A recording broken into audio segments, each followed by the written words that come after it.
একটা মেয়ে কখনো শ্বশুর শাশুড়ির জন্য তার সংসারে অশান্তি বয়ে আনে না।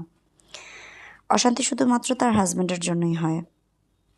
একটা মেয়ে অসম্মানিত কখনোই শ্বশুর শাশুড়ির কাছে নিজের জন্য হয় না, বেশিরভাগই তার হাজব্যান্ডের জন্যই হয়। আর কষ্টটা তখনই বেশি হয় যখন আপনি ভালোবেসে মানুষটাকে বিয়ে করেও নিজের শ্বশুর শাশুড়ি এবং শ্বশুরবাড়ির মানুষের কাছে অসম্মানিত হন এবং প্রতিনিয়ত তাদের কাছে আপনার চোখের জল ফেলতে হয়, কিন্তু তারা কোনো মূল্যায়নই দেয় না। এই জন্য আপনি আপনাকে কখনোই দায়ী মনে করবেন না এবং নিজের ভাগ্যকেও দোষী করবেন না। এই জন্য যদি দায়ী হয়ে থাকে, সে আপনার ভালোবাসার সেই স্বামী।